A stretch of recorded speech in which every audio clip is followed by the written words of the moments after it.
think it was in 1995 and 1996 when we brought the 2 tons of Christmas lights with us, brought our own generator and ran an extension cord out the back of these 500-seat clubs that we would play, and draped the whole place in Christmas lights. You know, there'd be a moment at the beginning, we'd kick into the song and it'd all come on, and you could hear an audible gasp, like, oh, wow.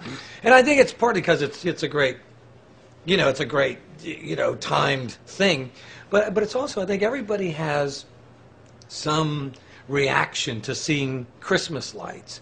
And of course it probably plays with your, your childhood and your subconscious and all these triggers.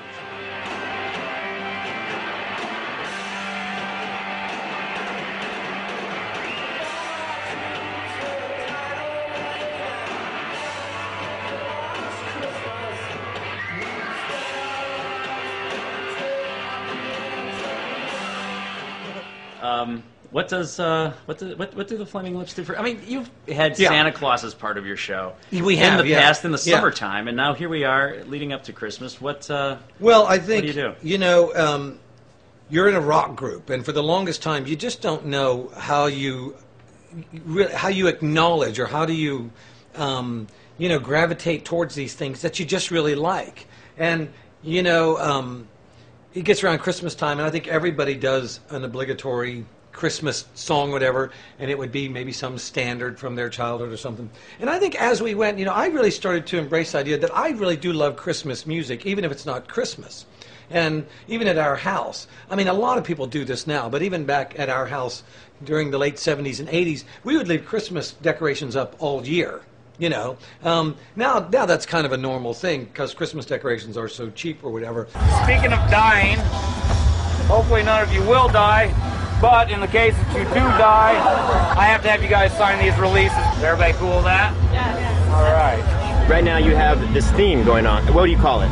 For the past couple of years, we've had people come up on stage dressed in their own animal costumes. We'd have giant rabbits and bears and, whatever they came in. Once we got done with that phase, we thought, well, what are we going to do? So instead of taking that away, we just changed the costumes and sort of changed the theme. And so we had Santa Claus, Jesus, and aliens, and we were sort of working off this theme of, like supernatural belief, But the Jesus guy just looked like he was just like a guy in a polyphonic spree or something, So we trimmed it down to just Santa, space aliens, and the Flaming Lips, What's up? It's already so hot. So you got some moves you're gonna bust out? Like you have some things you've been practicing? And it's such a great part of the show because the Flaming Lips fans get to stand there with you and kind of have this, this once-in-a-lifetime sort of experience, I drove it from California to do this. To do this? Yeah, 33 hours in a car, baby. I've been a big fan for a long time. I've been trying for days to try to get an outfit on and dance on the stage, and this is a dream come true. What can I say? Indeed it is. What does it take to be a great dancing Santa? Well, I think what we really want is for you to be having, like the time of your life. To dance tonight as a Santa Claus or an alien with the Flaming Lips, and they sacrificed their drinking evening to be dancing up here with us. So thank you guys. It becomes it's become such a part of our show, and I want you guys to know that we don't carry them with us. They're your friends right up here with us. They'll watch you guys as well. Someone in the audience will see you, and they'll be able to see your face light up when you're standing right up there with us. To see people just embracing that moment of their life is priceless.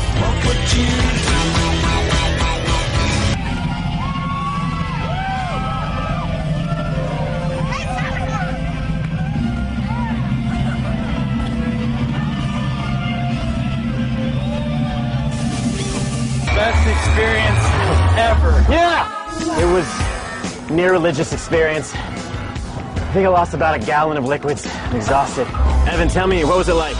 It was existential. To be that close to that music was really heavy. And to be a part of that vibe, it was spiritual. Great, and I think I might have lost a couple of pounds, which is also good. That was more than I expected, actually. Just the amount of energy it took. I thought I could dance for about an hour non-stop with no problem, and I couldn't. It was really hard, but it was so fun. Oh, yeah.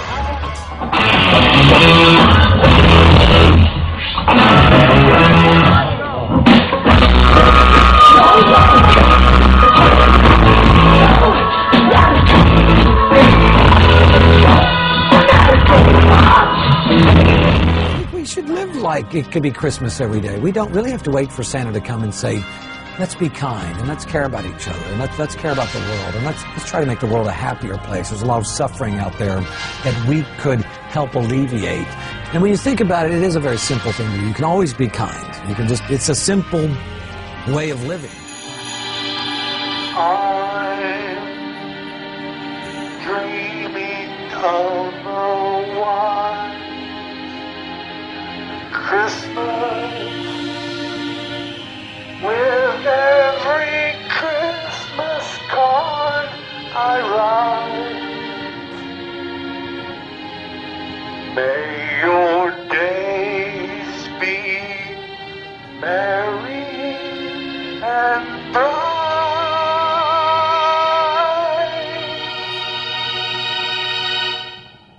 and may all your Christmases be wise.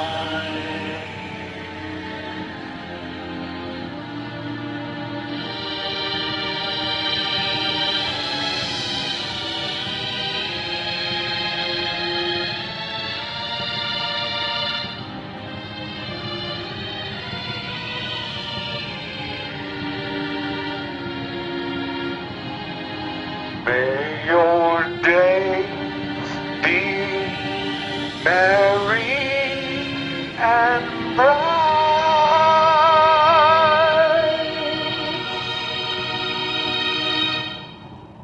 and may all your Christmases be wise.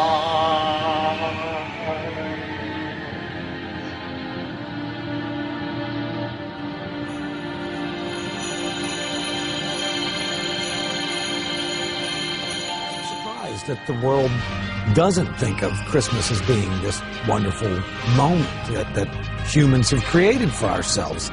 And I have a wish that people will be more, especially people around Oklahoma City. And I'm not wishing this in a worldly sense. This is a real simple thing around Oklahoma City. I wish people were more aware of the plight of homeless animals in Oklahoma City. This is something that we can change. And so whenever I see, especially animals suffering, and I think we could all be more aware of it, and let's try to change that. So in the years to come, all I wish for is like, you know, some lingerie for my wife. I would love to be able to see just a more tolerant, a more kind, a more caring world out there. Not just, you know, in Oklahoma or just Oklahoma City, but just in general, that people could start to, you know, just take that more serious. Definitely. You know what I mean? And that's an easy thing to do. You don't have to, you know, you don't have to be rich. You don't have to have an agenda. That's just something that anybody could do any time of day. Is just to think we could all just have a little bit more patience, a little bit more kindness towards, That's very true. and not just humans, to animals and to nature in general. You know.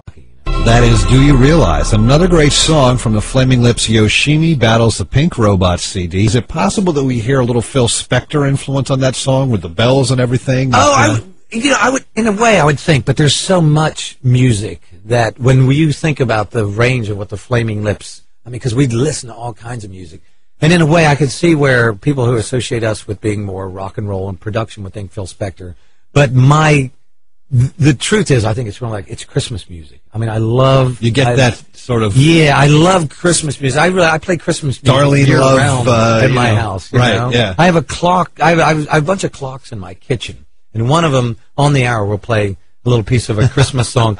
There's another one that does frog croaks from around the world. Another one is trains from mid-century, and another one is supposed to be a bunch of cats, but I think it's only one meow.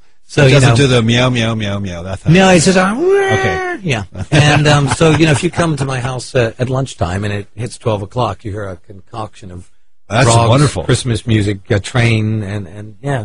But I love Christmas music, so I think somewhere in there I'm always reaching for that kind of, I don't know, it's religious without being, you know, without being literally religious. It's reaching some peak up there, and bells and choirs and all that thing. It almost can add it's just some sort of reaching or something. And I don't know if it does that to everybody, but it certainly does that to me, and part of that's in that.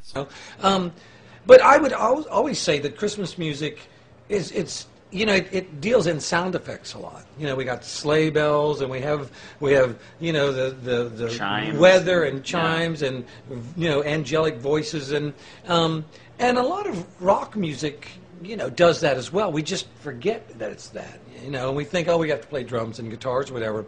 And I've always been about, let's do atmospheres, let's create moments. It's not just about instruments. Instruments are there, but it's also inserting something that makes you think that there's a setting for this music. Of course, Christmas music does that perfectly.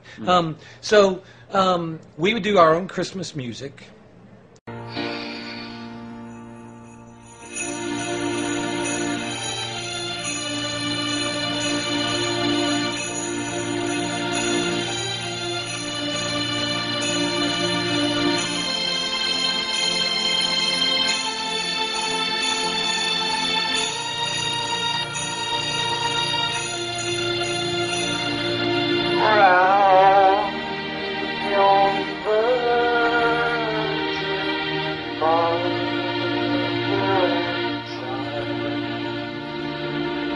Holy infant, so